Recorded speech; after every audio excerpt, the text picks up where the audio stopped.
Welcome to this week's weekly podcast for the America First Warehouse. I'm David Zier from Real America's Voice News. We have a great lineup with us today with Steve Levy, former Suffolk County executive, former New York State assemblyman, former Democrat turned Republican. He saw the light, fiscal conservative, and Teresa Helfrich. You want to introduce our guest today? Yes, we have a special guest, Brett Bohl. Am I saying Bohl right? Brett Bohl from Dublin, Ohio. Brett, put me in the game, Coach. I love that. He's so energetic. A new friend of ours as of yesterday. We're going to tell you all about him. Yeah, so we have so many things going on in the cycle. I just returned from the Republican National Committee covering that all week. What a historic event. We're going to get into that. We are going to talk about Butler, Secret Service, Israel taking off the gloves with Yemen, which is actually closer than Iran, demonstrating their ability to reach across the Middle East and Asia. So we're also going to touch on other issues that are affecting us, like where is Joe Biden? Supposedly back on the ground today in Delaware, but probably not that well. Kamala Harris, and all the great events coming up at the warehouse. Go to the AmericaFirstWarehouse.com and then go to the events tab. Check out all the great stuff. Teresa, what do we have going on this weekend? So this Saturday, the America Project, also known as TAP, is going to be here. Doors open at 4. The event starts at 4:30. They are going to be hosting panels for law enforcement, LEOs, election integrity, and the border crisis, narco and human trafficking. Education, town hall, questions and answers. We have great guests coming to speak on Saturday, so please buy your tickets on the America First Warehouse website. As always, Thursday nights we have Bible study and prayer and worship. Every Sunday we have Cars and Coffee with the Motor Club. We have the summit next month, and the second Mordecai Mission Summit. We're very excited on August 10th. Border 911 is coming on August 17th. And we have a great lineup coming in September with AMAC and Moms for Liberty and a bunch of really cool and exciting things leading up to the election. So we're rocking and rolling here. And we have a lot coming up the pike. Yeah, a lot going on. And while I was at the RNC, I was with Kash Patel. And, one of our favorites. War Room Films, which makes incredible movies through Steve Bannon, particularly Generation Zero, which was probably one of the best documentaries ever, explained how the post-World War II generation spoiled the kids. They became the hippies in the 60s. Now they're running Wall Street, Hollywood, and your government. And that was awesome. So they came out with a new movie, Government Gangsters. We had Kash Patel twice at the warehouse here in front of a live studio audience. Trying to get them back here. I thought Bannon was in prison. Yeah, he is. Bannon is in jail. We were with the War Room all week last week. You know, I'm a correspondent for the War Room. So we were, discussing Steve all week. He is in a veterans wing of Danbury Prison, and he's doing well. And he's going to come back bigger and badder than ever. Right, like Peter Navarro with the RNC. What an exciting moment that was. He was. Comes out of jail and goes right into the RNC. Hosted the War Room with us next door, and that was epic. He is on fire, and I wish somebody would leave me alone in a room for a couple of months, get my act together. You could be both. So, yeah, there's a lot going on, and we're watching this planned event. Steve, we'll start with you. Joe Biden, the media has been covering up for him for 4 years. We all said years ago that this was going to happen. I've been in the camp that he wouldn't be on the top of the ticket in November for several years. Tell us your thoughts.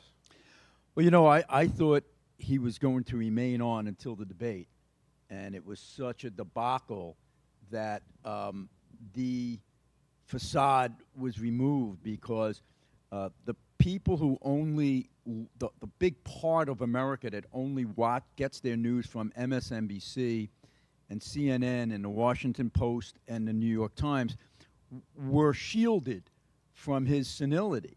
If you were watching some of the other conservative outlets, you would shielded or complicit. Well, maybe a little of both. But if you're not seeing it on your news outlets, you think, oh, everything is honky-dory. But this was a CNN debate, and you had people from all sides of the political spectrum looking in and said, holy cow, this guy is like my great grandpa. He's done. You got to take the keys away. And it was only the fact that he was cratering in the polls that pushed the Democratic establishment to say you're out of here. Not the fact that he's incompetent to run our nation, God forbid. It was only because they realized they were going to lose his power if he remained in office, that we got to get him out of there. I think this started with a long time ago, but the Robert Hur report set the stage for this, saying he's not fit to stand trial, but he could still be your president. I think this is all just unfolded as an orchestrated But ballet. if he's not fit to run for office for his second term, he should be out right now. Yeah. Well, we knew he wasn't unfit to run for anything. And one of the great things, Coach David, is that as I've had a chance to go to all 50 states in 2022, Yeah. all 50 in 2023, and I got my ankles taped, I'm stretched with my football background, going again in 2024, I can give a pulse at the local level. And one of the things about any team, football, lacrosse, baseball, hockey, is that the team knows in that locker room, they know. So in America, we are uniting like never before. Even on the left, they know something's off. They've been lied to. Even on the right, we're uniting like never before. We know 2020 was stolen. It's been nothing but a lie, and I'll share a little bit about that today, but that's what we're uniting because we've all been lied to. So I've been through about 40 states with Real America's Voice News in 5.5 years. I literally, and this is not even an exaggeration, I've probably seen maybe 250,000 Trump signs between the rallies and on people's houses. I've only seen about 10 Biden signs. Did you have that same experience? Absolutely. He's still hiding in his basement. It's not even out there. But I tell you what, Coach, we're uniting like never before. And I'm going to give a shout out to Steve Stern down in Fort Lauderdale. Yeah. I love Steve and everything that he precinct does. strategy. He's coaching me up, and I love good coaches. But that's one great thing about the locker room. It's made up of everybody: black, white, Asian, Hispanic, couple Samoans. It's people who vote left and right. Every football team I ever played on, and I was blessed to play for Nick Saban at the school. He was the very first time he was a head coach at the University of Toledo. My dad was the athletic director that hired him. The team just wants coaches who won't lie to us, team doctors that won't lie to us. But in America, there's so much righteous anger because it seems the team has been lied to in every single aspect of our lives. That's right. Before we throw back to Steve really quick, and those families of football are generally more traditional families with core values. We know a moral compass when you can see it. Yeah. Hard work ethic, that's America. Honesty, that's America. And we are getting back to those true family values because we know things are off. Once they're messing with the kids in school, something's off. Pastors, something's off. Politicians, something's off. So we, the team, are uniting like never before. And it's great to be next to Steve because as an alumni of Stony Brook, I'm going to go over there later and introduce myself to the coaching staff. I'm sure I'll see his statue still on campus. I want a picture of that too. And I With am a lot laughing. with a lot of pigeon poop on it. I Right? think. So, Steve and Teresa, who's going to be the VP pick? I think it's going to be either Cooper or Kelly. I think she's going to seek one of the swing states. The guy I was really worried about as the head the ticket was Bashir in Kentucky. A very attractive a candidate lightweight. crossing over. A lightweight. But she's going to go. I think she's going to go for boring, number two, who's from one of those swings. So- It won't be Shapiro, and you know Please why? not Buttigieg. You know why? Because they'll lose Michigan and Minnesota. Yeah, because he's Jewish. What does that tell you about the state of America today? That a guy who otherwise probably would have been nabbed cannot be because there's so much anti-Semitism and so much prejudice still in America today, emanating out of one state that the Democrats cannot lose. The and they will administration encouraged it by being lukewarm on Israel. Sure. They gave a license for these students to protest in the street, and half their donors are through Soros, and there's a pro-Palestinian and the professors and the nanny state. I wanted to get your opinion on, tell us what you think, Teresa. Well, I was laughing at first because I always have a joke. This is going to be a little off topic. What can't David's ear do? Now you're Coach Dave? Yeah, I'm rolling with okay. that. Musician Dave, Chef Dave, Correspondent Dave. I love this. I'm going to start calling you Coach Dave. Yeah, I'm going to start my own franchise. I love it. You see what you inspired? Well, he looks like an athlete, and I know I'd like to see some of that baseball Yeah. footage because you could not handle his fastball. No, that was in a galaxy far, far away. And I wanna a long still see time Steve ago. He throws a Statues. lot of curveballs too. I can Yeah, tell I you do. that. Political curveballs. Yeah, I wanted to just mention the RNC convention was such a smash hit, Brett. With the American public, the everyday Americans who got up there made that convention. Absolutely. RNC was very smart about what they did this year, and it's one of the first times in American history you have an RNC that was a unified ticket. There was zero dissension. Everybody was on the same page from the get-go, and it instills a sense of patriotism and that we still love our country. But where the Democrats go from here? Like the DNC convention, I didn't see an American flag. I saw Palestinian flags last convention.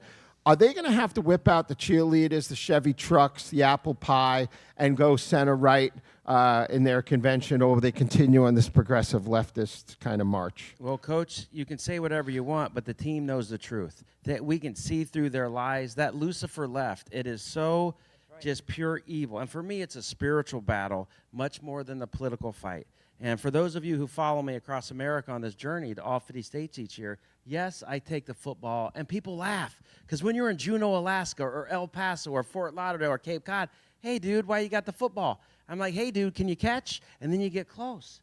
And I say, hey, man, I just, got a couple podcast show, the Ohio Brett Show for God and Country and Sports. There's every Monday night on PPN, the Patriot Party News. And I love my head coach, Mike Adams, the Health Ranger on Brighteon. But that precious other leather-bound game plan playbook I carry everywhere, the Bible, and I love that precious Bible. I got it right here with me.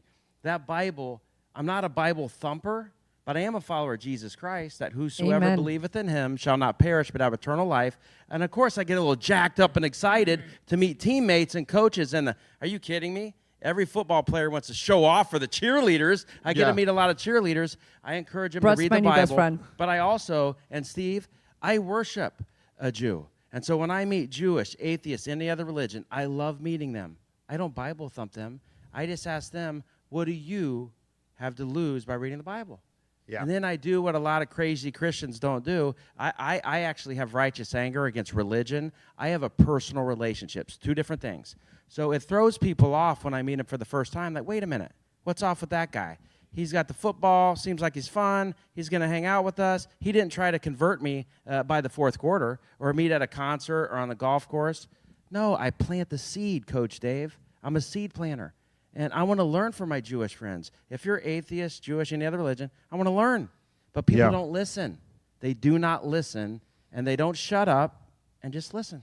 Well, that's very meaningful. Steve, we're going to get into Israel, speaking of the Bible, next segment, but I just wanted to touch on what's going on in Israel. Netanyahu lands in D.C., no Kamala Harris, no VP welcome, no presidential welcome, but he was on the tarmac when we went there, right? Absolutely. And what happened in Israel the other day would have been huge news, but for the incredible news cycle that it was with Biden dropping out. But you had And the a planned drone- outage of 2 hours after Trump Yeah. left the stage. Yeah. But, this is scary, the thought that the Houthis, who just horrific, Iran-backed terrorist group, had the ability to take a drone and just get it through, explode, and kill, one Israeli. I think this is unfortunately the wave of the future, what you're going to see where these tin pot crazies are now going to make that the mode of weaponry. And, of course, the Israelis responded, as they always do, and now it's important that we rally behind the good guys within the Middle East and stop catering the scum. When we come back, we're going to get into the strategic significance of them hitting Yemen. Then, Teresa, maybe when we come back, you could tell us about the events at the warehouse regarding Bible study and other things as well. I was going to jump off and let Tom Yeah. come on, so I can give a quick recap at the end if you want. I was gonna let Tom. Yeah, let's do it. All right. Okie dokie. I'll come back at the end. Thank you so much, You're welcome. Teresa. You're watching America First Warehouse Weekly Podcast. I'm David Zier. We got a great panel with us today, and welcome Ohio Brett. and we're going to hear more from him. Stick around. America First Warehouse was really the most patriotic venue that you can ever imagine, and you've seen that. But it was through divine inspiration that it kind of happened. Sometimes life throws, you get some things and tragedy hits, and all of a sudden you got to rethink and kind of look at things a little differently. But we wanted to build something for people to be able to come to and feel so comfortable and so relaxed, because there is nothing out there like it. You go out into the world, the frustration, the tension, and anxiety is pretty brutal, for most. And how do you deal with it? How do you deal with it? Prayer for sure, but we give an opportunity for people to really feel good about themselves and about this great country. Hi, I'm Kevin Sorbo. Now, many of you remember me as Hercules, facing incredible odds for the world that he cherished. But today, I'm stepping into a different role. Not as a mythical hero, but as a fellow American. I'm inviting you to embark on a mission crucial to our nation's future. At this pivotal moment, America stands at a crossroads. Our unity, values, and vision for tomorrow are being tested. It might seem like the weight of the world is too heavy for one person to lift, but history shows us that it's the courage of individuals that has always illuminated the path forward. The call for heroes is more urgent than ever.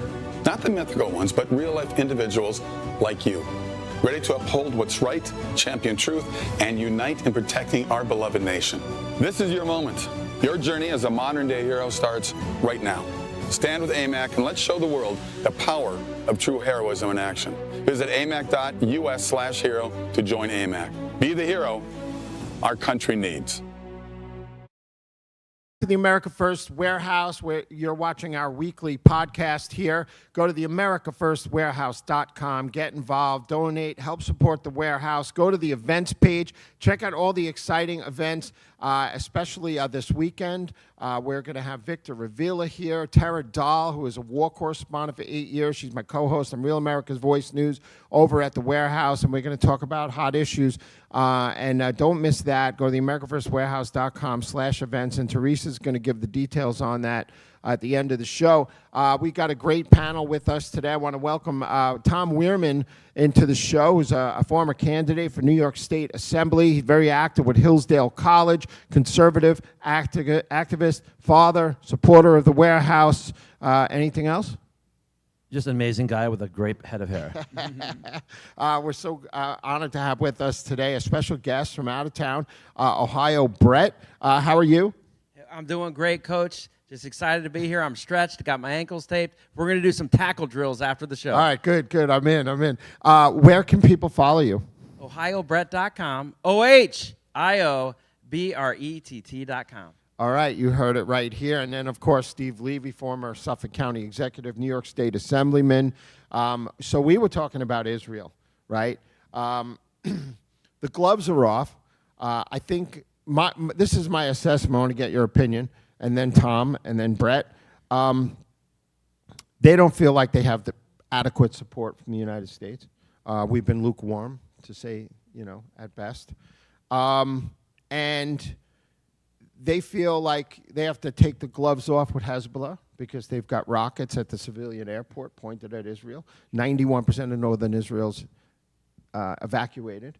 200,000 rockets in Hezbollah's hands, Iranian back. And then Yemen. So they launch a drone, as you said in the last segment, into Israel, kill a man in Tel Aviv. Israel retaliates. But I think that was a show of force because it's farther away than Iran. And they were saying, listen, we got the F-35s and the F-15s. Iran is easy. We're going all the way to Yemen, take out their oil. Well, it was a message just as it was after Iran lobbed its 300 missiles into Israel. Israel retaliated, could have leveled Iran, including their government, but did some precision pricks, just to send them the message, we can do this whenever we want. And that's what you saw as well with their response with Yemen. But at some point, you really have to wipe out the ability of the enemy to constantly kill you by 1,000 cuts. And here is Israel venturing into Gaza to the point where you have their leadership, you have your foot on their throat, And now is the time to finish the job. But why can't they? In large part because our American government, under this president, is more concerned about some votes in Michigan and Minnesota than he is about finishing the job and allowing the good guys to win in that part of a very dangerous world. Yeah, Dearborn is almost in a civil war, even though it's civil. They're broken up because all of the pro-Palestinian support there. Tom, what do you think? I think Israel's adversaries are testing them to see what they're going to do, how they're going to react, and then how the American public and the American government's going to react.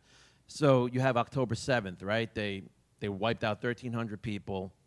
And typically, I don't think they really thought Israel was going to just come back and just completely destroy Gaza, while they thought wrong. Well, some months go by. We have a few months left, possibly in this American administration. You have Yemen now, and the Houthis doing what they do, launching drone attacks. Again, it's another test. Is Israel going to launch another massive attack? And that's a good question. I don't know. I mean, listen, they're going to be going after Hezbollah pretty soon. They're still in Gaza. Are they going to spread themselves too thin? They're going to launch it from Cyprus. Listen, there could be attacks coming from all over the Middle East for all we know, and people are looking to see what is Israel going to do. Now, I think what Israel is doing is, like you said, we can get you from at any time and anywhere. And I don't think Israel is honestly worrying about what anybody else thinks anymore. And I think that's the right way to go for them, because honestly, they have to defend their homeland. That's what they have to do. Yeah, I think that they feel like they're kind of alone in this fight, and they can't depend on us 100%. Brett, I wanted to get your opinion. College campuses across the country. We see the same color tents. We see the Soros-type backed, the opposition on campus to Israel, and then the teachers. It's like the watermelon, green on the outside for Islam, red in the middle for progressive Marxism and communism kind of cooperation. Do you see that when you travel the country and all the campuses? You better believe it. And Coach Dave, hey, I don't host toga parties like I used to, and I was pretty good at hosting toga parties back in the day. And with a college football background, having played college football for Nick Saban, hey, we're not going to give up on our college campuses. The historical trends are, if you love Tennessee or Georgia Bulldogs or Miami Hurricanes or Ohio State Buckeyes or even that cheating team out of Ann Arbor that wears maize and blue, there's still historical. I'm a Buckeye. I think your audience will understand that reference from that team up north. But we're not giving up on our college kids. We send our children to the schools. We're smart enough to know that evil crept in unawares. It didn't happen overnight. Yeah, no. But we can have a voice, and you see those young men that stand up for truth. There still are young men out there that are being coached up, teach the children the right things to do, so when they get older, they'll know what to do, and they are setting the example on those campuses, even though the pagans are in control of leadership on most college campuses. Sounds about right to me. Steve, what do you think? Well, the campuses are hotbeds of Marxism. And what's scary is that the Marxists are learning that you don't have to wait till they get to college. They're infiltrating our elementary schools now. And, what amazes me is that the average American is not realizing that it's this Biden administration that is funding this. All of this COVID money that went out the door in the billions and trillions, hidden within these colossal bills, was a fortune for DEI and critical race theory. So you have all of these DEI hires, and who are they? Where did they come from? How are they getting funded? They're getting funded privately from Soros, and they're getting publicly funded through our tax dollars that the Biden administration embedded in all of those COVID bills. And now you're seeing these teachings, the curricula within our elementary schools are outrageous. Yeah. Thank God for COVID in one sense that, not thank God for COVID, but thank God for people seeing during COVID what was actually being taught in their schools, where they're waking up and they're starting to have a it's that book order form when I was a kid didn't have Heather as two mommies in it, I'll tell you that. I just wanted to add, Dave, though. So the waving of the Palestinian flags in the college campuses and in the streets of New York City and all different major cities in the country, this goes beyond the Biden administration, and this is what Trump has got to make one of the central themes of his campaign, is that we're not fighting Biden, we're not fighting Kamala Harris, we're fighting a progressive leftist agenda that puts the Palestinians even above the Jews, obviously, and above the Americans, because they will not wave an American flag in the streets. They'll wave a Gazan flag. So the before they Democrats' wave ours. strategy, obviously, and Biden's strategy, or the people running the White House, has been to, placate the anti-Israeli vote, and Michigan and Minnesota is in their sights, of course. J.D. Vance, right? Hillbilly elegy, U.S. Marine, middle class, working class guy, grew up very poor, actually. His mother was a drug addict. She cleaned up her life 10 years ago. Very moving story. He's seen tragedy. Middle America, resonates with the Rust Belt. Brett, does that help Donald Trump win Michigan, Minnesota, Pennsylvania, which are all in play right now? What a great, great question. I have a different angle on that one. Okay. Because I believe in the head coach. The head coach is the head coach. Donald J. Trump is the head coach.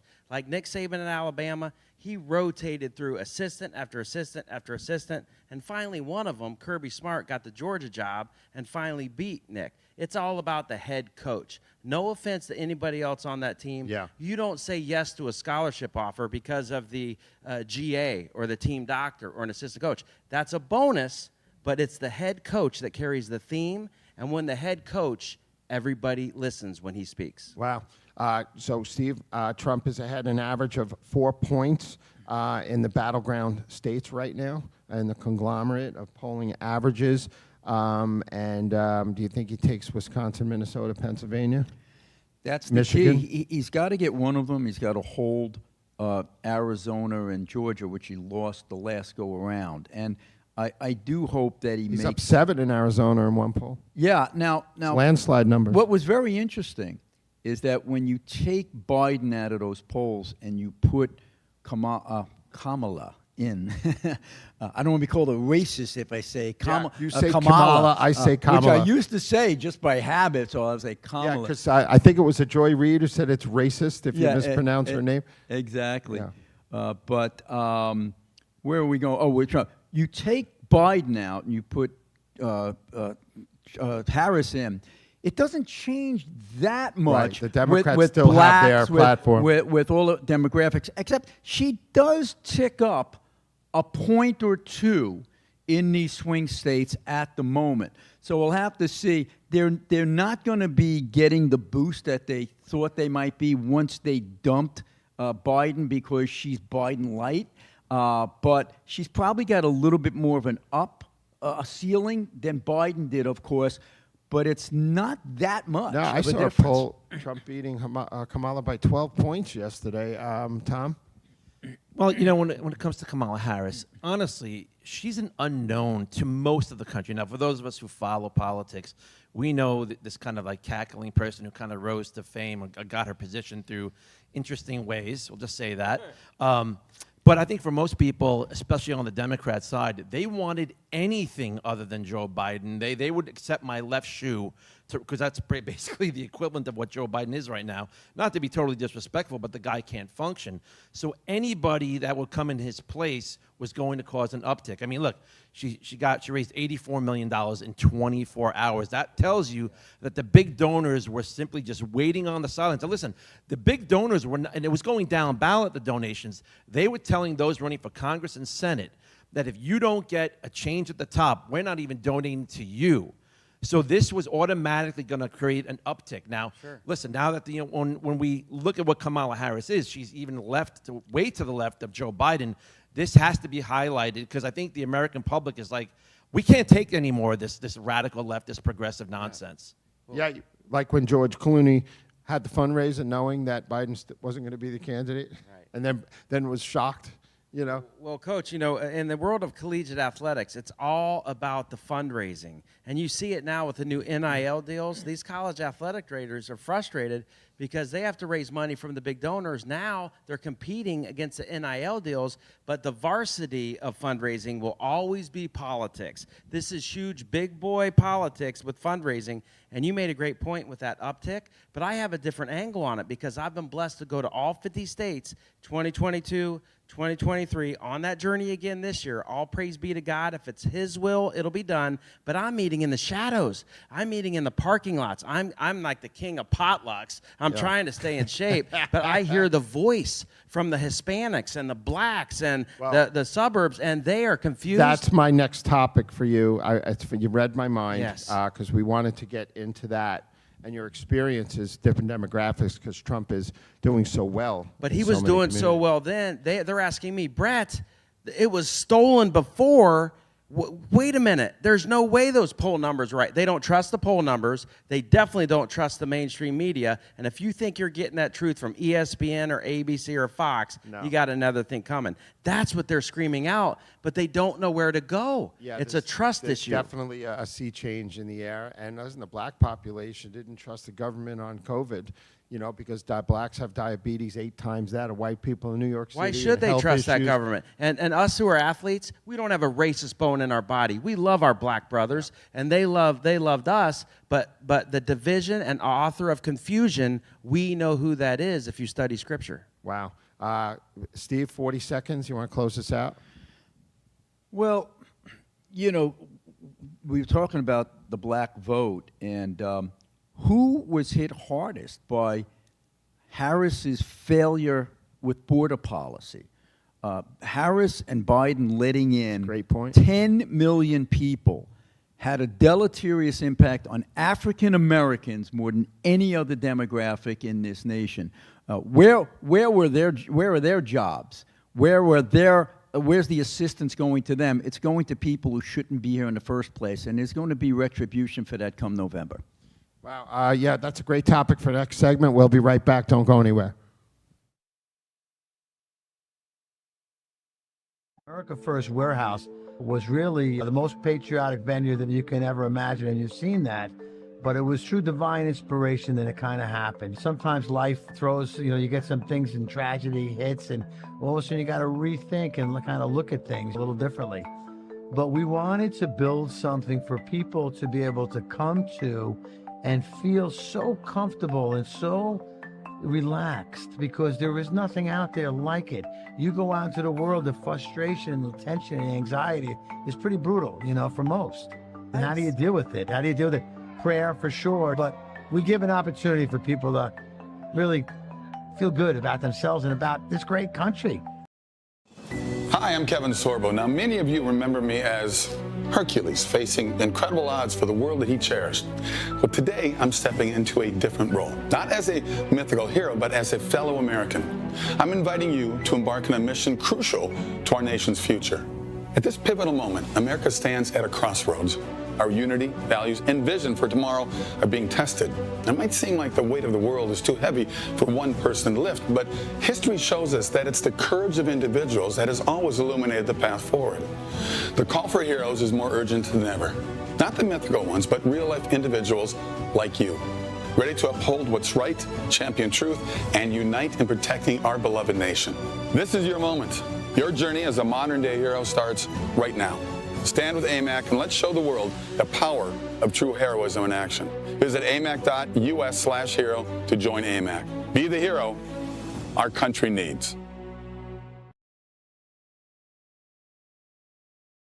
Welcome back to the America First Warehouse. How are you? This is David Zier. I'm with Real America's Voice News and the America First Warehouse.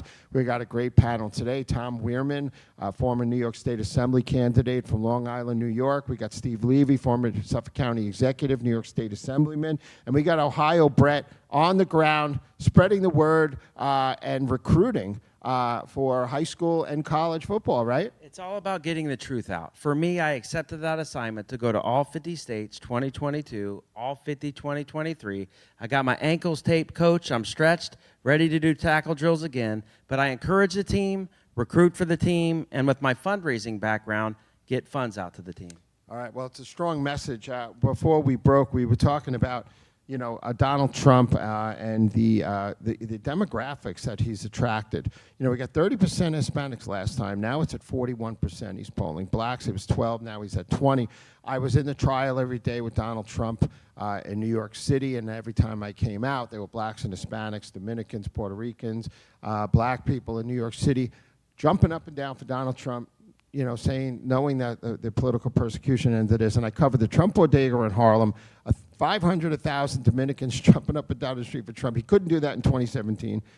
They're hurting. They can't get help. Democratic Party abandoned them. And then I'm at the Trump Bronx rally, 8,000 black people, Hispanic people, Dominicans out there. They can't go to the store without getting mugged, and they can't go to the food pantries because the illegals, like we're talking about, has placated them. Trump is going to do much better with those votes this time. Do you believe that? I hope. I think he will do better. I don't know if it's going to be as large as the polls right now suggest, because the media has a way of bringing them back, which is why. But even 15, 16%. Oh, it makes huge. a big difference. Which is why, though, I really wanted it. I wanted the VP to be Rubio or Scott, because I think that would have been a cherry on top to really send the message, we're courting you in the Hispanic community or the black community. I hope I'm wrong. I hope Vance is able to mobilize that working class demographic in those Rust Belt states, which were the difference in 2016. And Tim Scott co-sponsored, co-authored Opportunity Zones, which help minorities. I've been part of them. They're amazing, giving tax credits to people investing in blighted areas, and also the First Step Act, which allowed black the wives of drug dealers who got 20-year sentences to get out and have a second chance, right? So I hope that President Trump wasn't overly confident, saying, we got this, and now I just want the guy I'm most comfortable with. We don't have this yet, and you've been saying this quite a bit, Tom. Yeah. Don't think this is in the bag, because the ability of the media, which is so corrupt now, it's not an honest media. They're on Team Democrat. Between them and the way the voting process has changed, it's going to be a tough election. It's going to be hard to win this thing with the new election rules. They've always been dishonest. No, I'll tell you, this is at a new level. Well, Dave, I'm kind of wondering, are we going to get black Kamala or brown Kamala? Are we going to get African American Kamala, or are we going to get the Indian Kamala? And the reason why I'm saying this is because, Well, there'll be a Venn diagram. Don't worry. well, people are waking up, right? And this is the great thing that we're seeing in the African American community, the Hispanic community, is they've been sold a bill of goods for a really long time. And this is a perfect way to actually highlight it. You have Kamala Harris, who at one point, I'm an Indian American, and then she was a black American.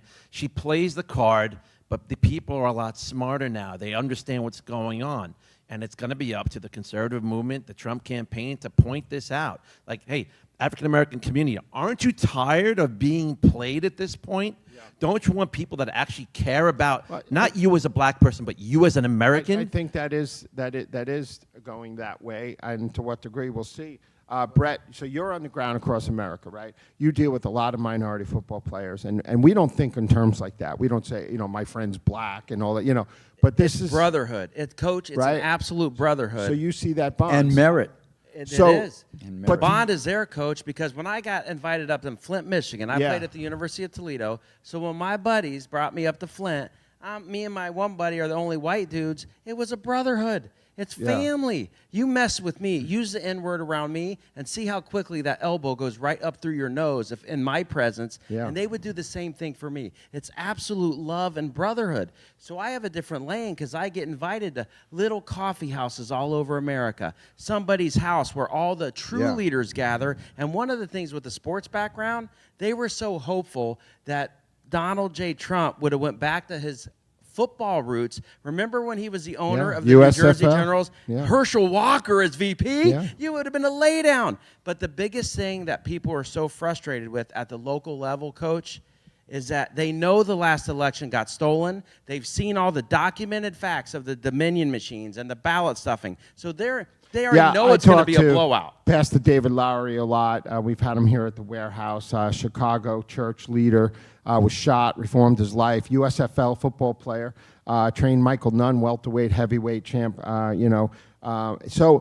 And his perspective on the ground is, and he went into the polls in Chicago that they were hiding Republican ballots. Yes. He witnessed fraud.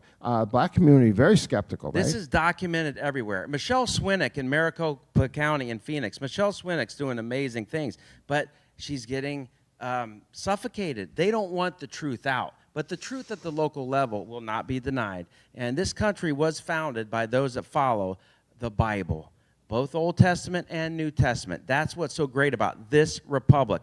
The truth is the truth.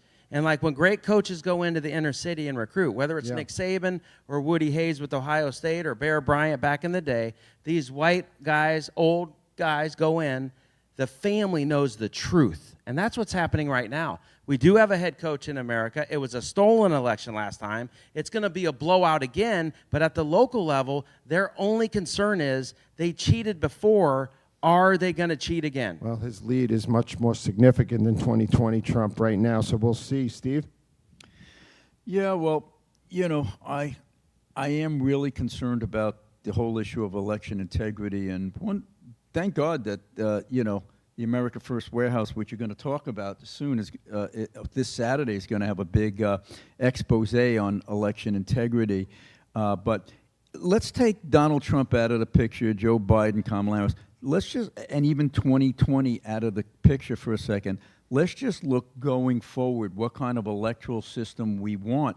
We now in America are the outliers. You go to Europe, they know who won that night. Yeah. You don't have mail-in ballots. In France, fact, England. they banned them because of fraud in the past. England, France, they don't do that anymore.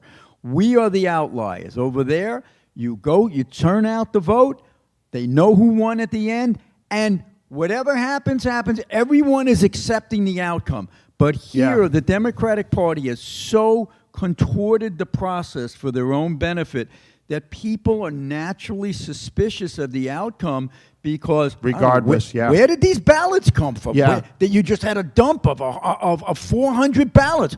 Who had the chain of custody? What was the signature signature What a great point on that, requirement? because at the end of the ball game, when it goes 0-0 on that clock and the fourth quarter and football's over, wait a minute, that team won, and by the time they get home, the score changed. Yeah. Guys, all you need to know is anytime anybody wants to put a bill up or a law that's going to strengthen the integrity of elections, you have one party that stands in the way. What is the public? Now, the public just needs to see this. Now, again, you've got a large amount of the public who just simply doesn't pay close attention, but there are some who are starting to pay more close attention. So we need to highlight, hey, look, I think every American wants integrity in their elections. There's only one party that's standing in the way. We need to highlight this constantly. There was a vote, almost every single Democrat, with the exception of maybe 4, voted against a bill that simply said, we want you to be able to prove that you are an American citizen before you can get registered to vote. Why would you be against that? Their argument says, well, we already have laws that say you have to be an American citizen, but we had nothing to enforce that law. Yeah, you need ID to buy cough syrup. So I wanted to talk about this weekend, and then we're going to get into Secret Service really quick. We have 5 minutes left. New York Town Hall. This weekend, the America First Warehouse. Go to the AmericaFirstWarehouse.com. Go to the events tab, Borders and Elections Matter. My co-host from Real America's Voice News, Tara Dahl, will be hosting the event there. And we've got Victor Ravila, who's a former special agent for ICE. We've got former U.S. Senate candidate from New York, Cara Castronova here. And Jason Jones, who was 24 years in Texas public safety, fighting the cartels on the border. So very exciting. We have a few minutes left. I just want to real quickly, as Yeah. we close in, what an honor it is to be in the America First Warehouse. And a shout out to Nurse Erin. I was speaking at an event in Maine, and she was one of the speakers, and she texted me, hey, you're going to Long Island for that event with the Ohio Brett and Friends. You got to stop by the warehouse. So I'm thankful that she did. And Teresa was so special. I had a chance to go Who, live that here. Teresa? Teresa is amazing. And Martin, what great technical leadership. But please, all my followers out there, theamericafirstwarehouse.com. Get online, support them. It's worth a road trip, baby, to Long Island. Come here and support in person. Yeah, and a special thanks to Joe the Box, John the Blanket, his wife Tony, the whole crew here. They keep it all together. Steve, Kim Cheadle. I covered about 80 Trump rallies on the road for the network. I have had concerns this year about a little bit of a dip in the maybe security type, just the visual and access. And when Trump stopped using a lot of guys from the Colorado security team, which are very expensive, are all special forces guys, salt of the earth guys. You know, we were worried. We were talking about this since like January, since the caucus that, you know. What do you think about the failures of the? Well, there were two Service? failures here. One was the planning and the carrying out of the so-called protection for the former president. And then the second failure for Cheadle in particular was her Yes, I response know. and her awful prep or inability to be transparent with the senators who hold your fate in their hands. So Steve, even I if think you that was screwed the up- prep. Yeah. I think that was the prep to say absolutely nothing, give no answers, which is a travesty. yeah, that was by When you design. have AOC asking relevant questions Right. that actually make sense and are putting her feet to the fire and she's got nothing to say, that's by design. That's not because she didn't know. That's by design. And if she's going to always fall back on Christopher Wray, the FBI director, and say he knows the answers, he's doing the investigation, then they should have Christopher Wray right next to her and subpoenaed him as well. Yeah, I talked to a lot of guys and some of the RAV crew, and you guys, our cameraman and stuff. You know, one was a sniper trained in Afghanistan. He believes that it was a failure, and this kid got through and took the shot, and that cop probably saved Trump's life by poking his head up on Distracted top him. of the roof Distracted because the him. kid went prone and then started popping off rounds. He probably didn't have time to set up. But there's a lot of other people who think that it's a conspiracy, but there's no evidence yet of that. What do you think? Well, with the sports background, we need a coach that can get trust back in every single aspect. And there's only one logical choice. That's it. The red pill and the blue pill. And then there's that white pill of Jesus Christ. But we are looking at the local level for, there's only one head coach. There's not even a decision in this election. Yeah. Period. Tom, do you have a closing statement for us tonight? Well, yeah, I mean, listen, I know we don't want to look in conspiratorial terms, but when I see the counter sniper just having his rifle pointed at the assailant who shot Trump and is not pulling the trigger while he's watching the assailant point his rifle at Trump, I'm sorry, it's not out of the question to have a conspiracy in mind. Well, and listen, like I said last week on this program that I don't like to think in conspiratorial terms about people in my country who are running our government.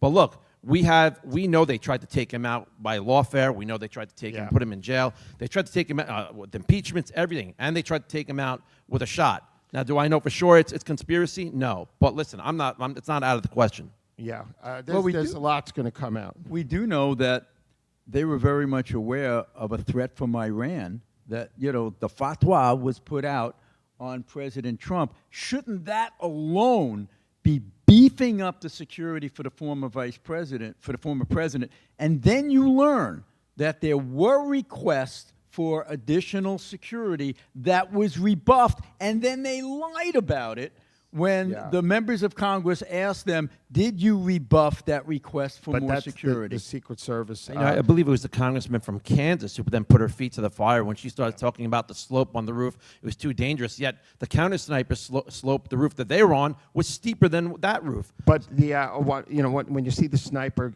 get up and he's kind of questioning what's going on, that was probably when he came up the other side of the slope and popped his head up, and the guy's like, "What the hell was that?" And then gets in position. But I was told he was not the one that took the shot. It was another sniper position that actually took out Thomas Crooks. Listen, we're going to find out a lot really soon. Hopefully sooner rather than We later. didn't find out anything Lot going yesterday, on. and that's the problem. No, it 9 is a days problem, later, we got no answers. The truth will always come out, and thank you so much, Coach, Yeah. for letting me in the locker room today. The America First Warehouse, what a very special place. All right, Great guys, way to thank end. you so much. Go to the AmericaFirstWarehouse.com. Check out all the great events, and we'll see you next week.